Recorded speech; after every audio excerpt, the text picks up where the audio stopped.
All right, so let's talk about the too many potato problem and the myth of capitalism. Okay, now, like I've said before, I'm not an anti capitalist by any means, but under our current version of capitalism, whatever you want to call that, corporatism, I don't know, controlled markets, whatever we got going on here, poorly controlled markets, there's a problem.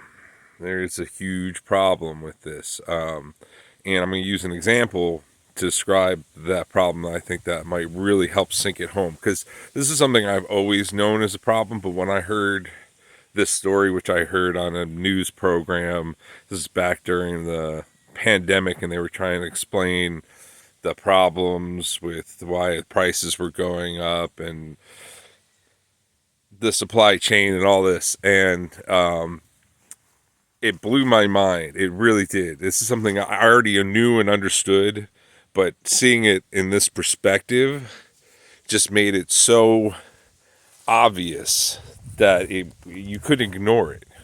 Like anybody who understands this can understand the problem is what the problem is and what we're dealing with, right? So as perspective, I'm a farmer. I have a farm, right? And I'm watching the news, and this guy is on there. He's a potato farmer, right? A family owned potato farm, okay? This isn't Monsanto's or somebody. This is just an independent operator like myself, but someone their family's been doing it for generations, okay? And during the pandemic, they grew potatoes. They were potato farmers. And they would take these potatoes and they would sell them to, you know, I don't know the name of the potato companies. I could draw you the logo because when I grab them out of the freezer at the store, I know what it looks like. It's like two leaves and a little bird. But anyway, whatever the name of the potato company is, where you get the frozen potatoes and out of the freezer at the store, like most people, because we're lazy ass Americans.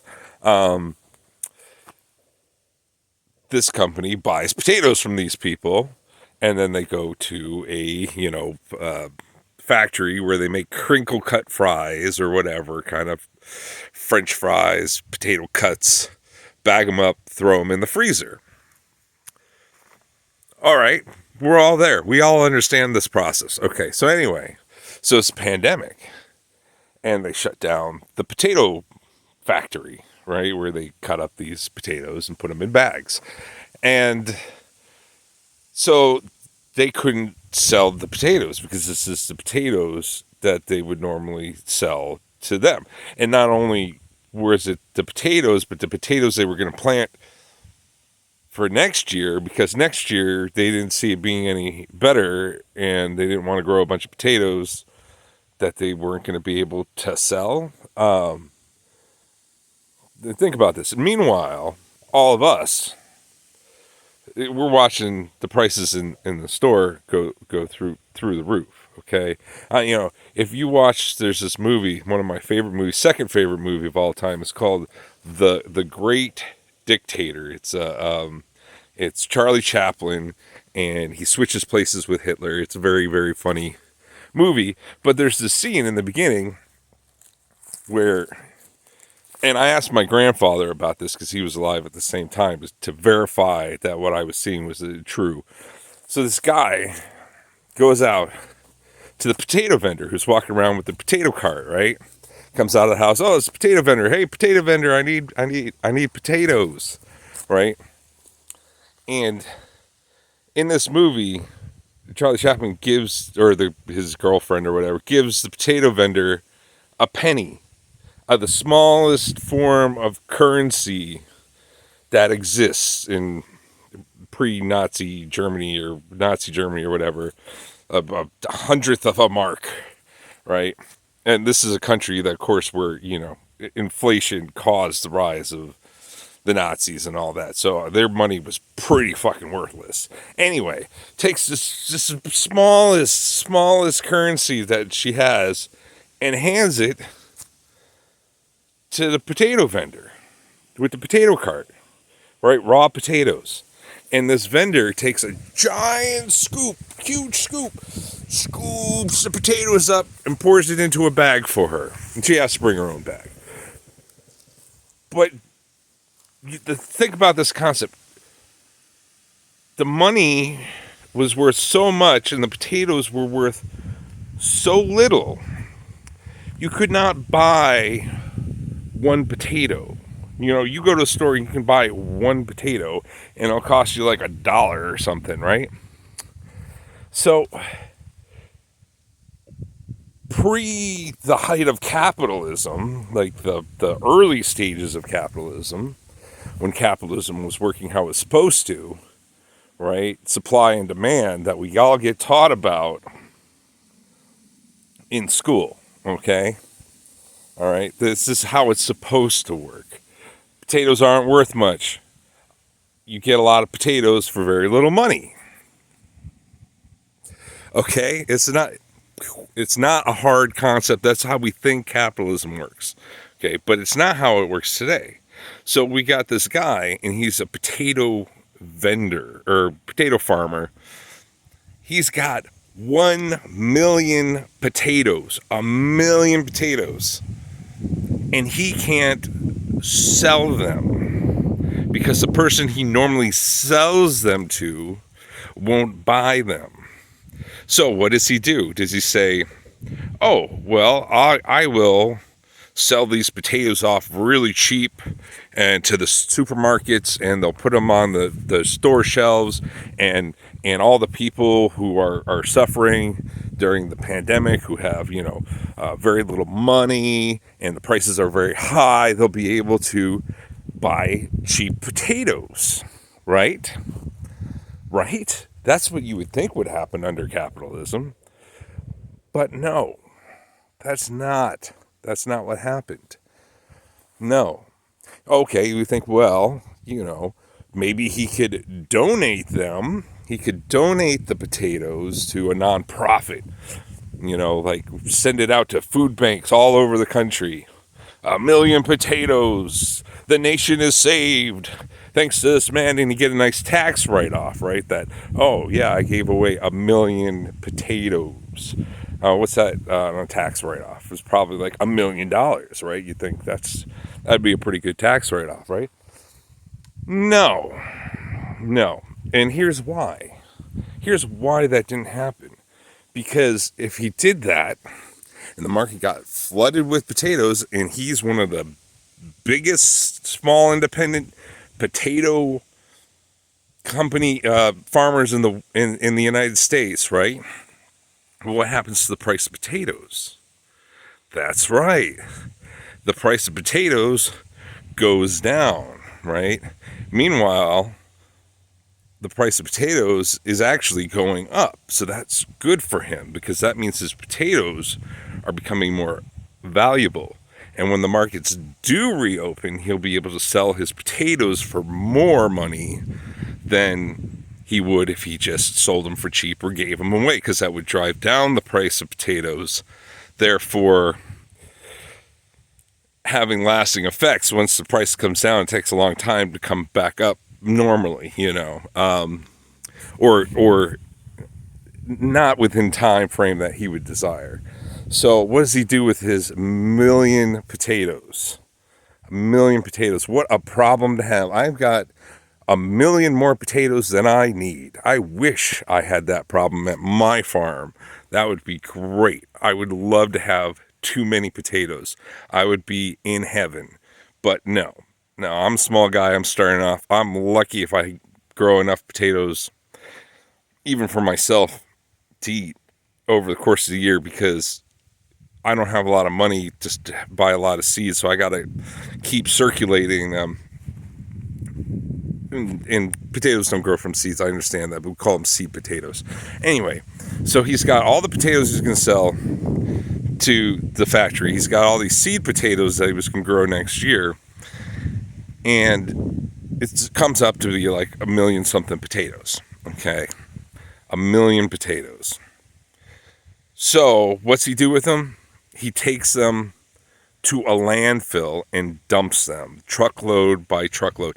Ends up costing him like $100,000 to dump all these potatoes in the landfill, with the cost of trucks and transportation moving all these potatoes. Okay.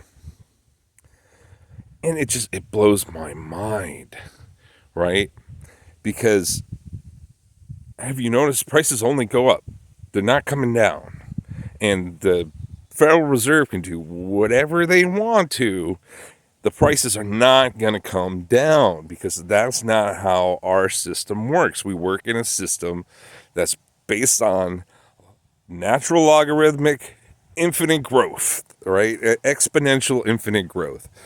That's how you have to do it. You have to always make X more than you did last year, and X is a very big number. And the bigger your company gets and the better you do, the more you have to swallow up of the market in order to show that you're a growing business. And because we're insane. Because one, the people doing business are insane. The people at the banks are insane. The people in the government are insane, because they just see these little numbers. And as long as those numbers get double every year, they get richer, and that's all they care about, even though they're already richer than all of us put together. Because that's all they care about, is money. It's not a system that's designed to benefit people. When they first did capitalism, it was like, okay, we need to come up with a system that works for everybody, and everybody can achieve success. No, not anymore. That's not how it works. What would I do with 1 million potatoes? There's a million things I could do with 1 million potatoes. Besides sell them, give them away, I could feed them to pigs. And the pigs would poop, and I could use that poop to make fertilizer. I could just let them rot, and they turn into fertilizer.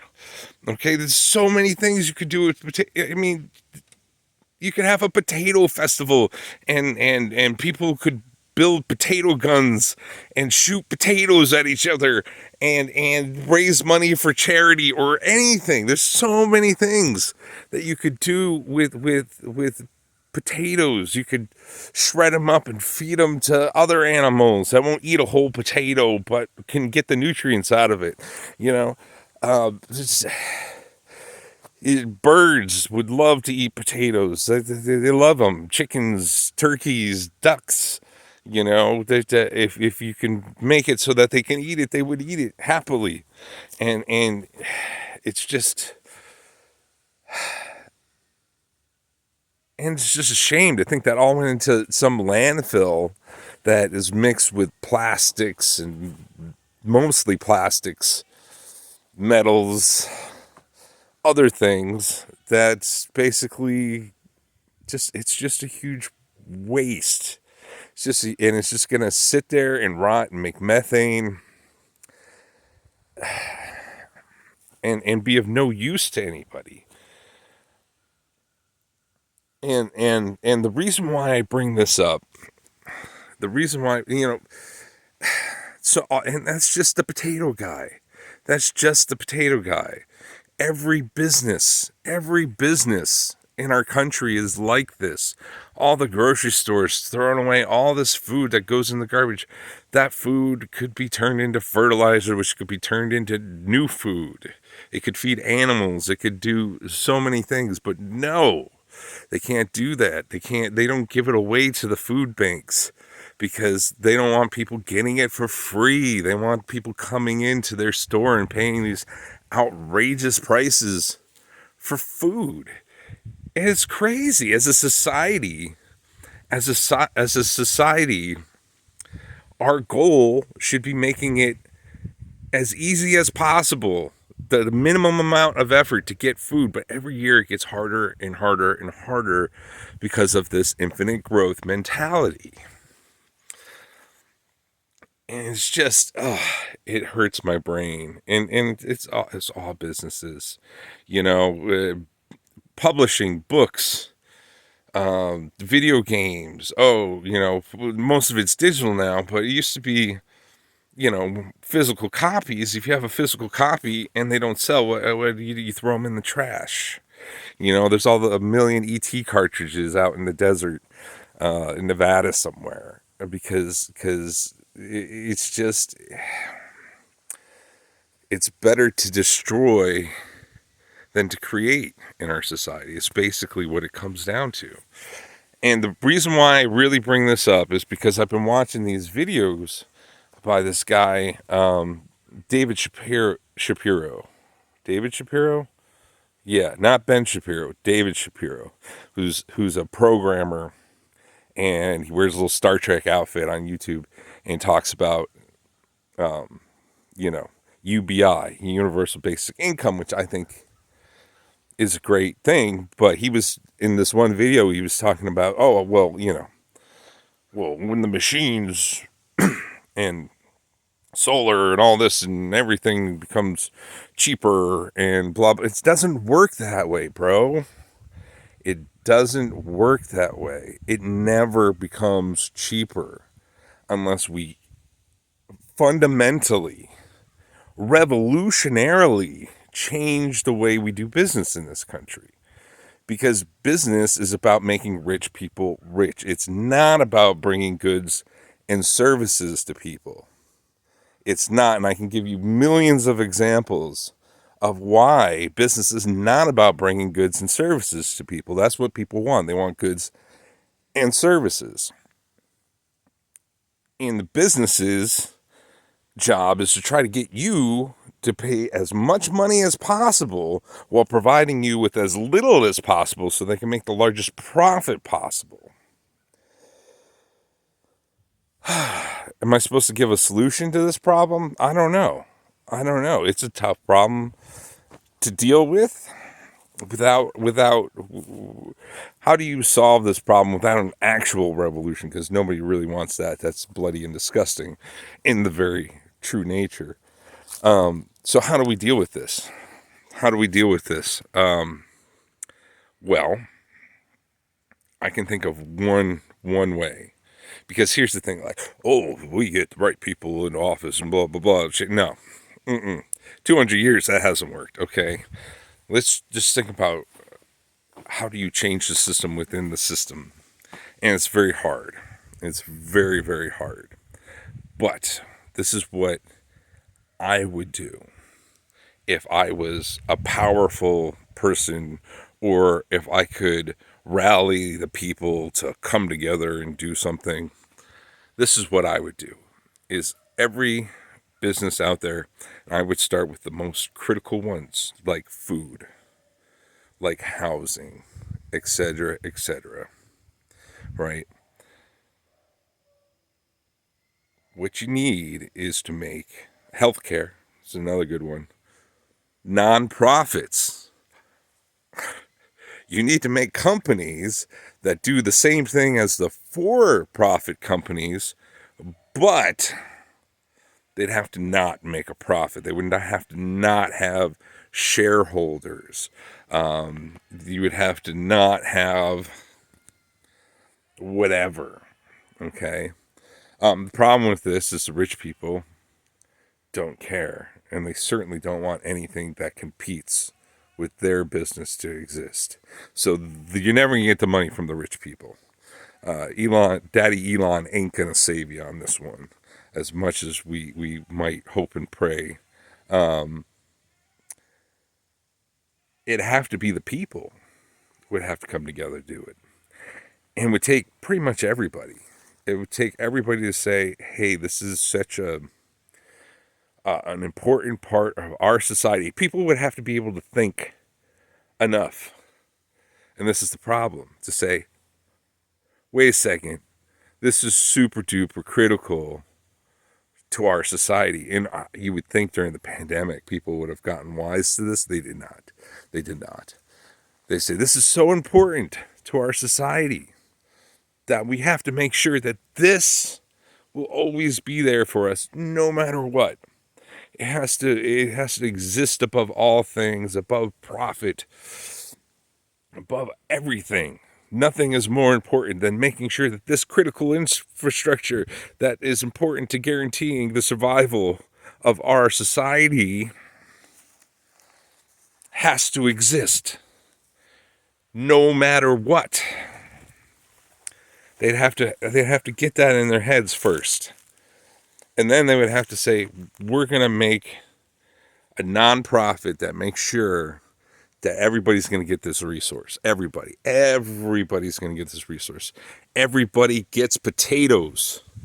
Everybody gets potatoes. You need potatoes, you're going to get potatoes. And we don't care how much money we have to lose to make sure you get potatoes. It have to be a non-profit. We do the thing because it needs to be done, right? And then we'd have to make it so we're going to say, hey, you guys are going to try and fix the price of potatoes? Screw you. This is the price of potatoes. This is what it cost to go from dirt to my plate cooked. This is what it cost for a potato to exist. All right? And go into my mouth. And that's going to be the price of potatoes. And if you don't adhere to that price, well, I guess you're not going to grow no potatoes. We're going to grow the potatoes. Because everybody's going to buy our potatoes and not your potatoes, because we don't have a markup. We are selling these potatoes at cost. That's right. And you know what? There's no way any business or anybody could do anything about that. Legally speaking, they live under different rules than we do.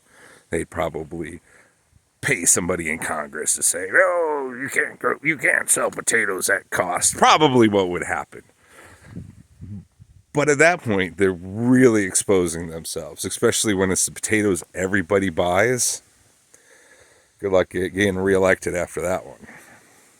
When their potatoes go from a penny for a bucket of potatoes to $2 for a potato, yeah, you ain't getting reelected next year. Sorry, buddy.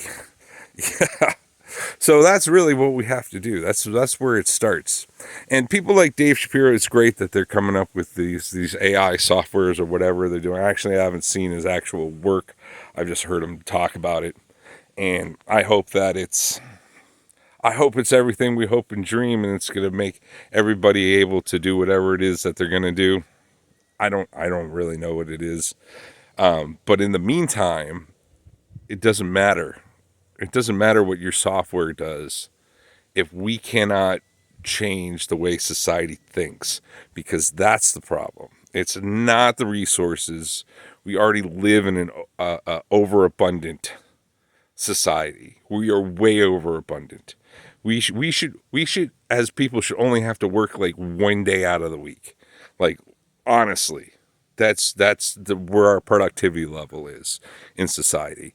We should be able to work 1 hour a week or 1 day a week. Let's say 8 hours a week. And work 8 hours a week, and you should be able to live your life without any problems to the day you die. That's where our productivity is in this country. And instead, it's all just getting funneled into the pockets of rich people. Why? Because we let them. That's all. So, end of rant. This was supposed to be a 10 minutes to change the world video, but I'm seeing that we're on 24 minutes now. Like, subscribe, ring the bell, blah, blah, blah. I'm going to put in 10 minutes anyway, just because it needs to be said.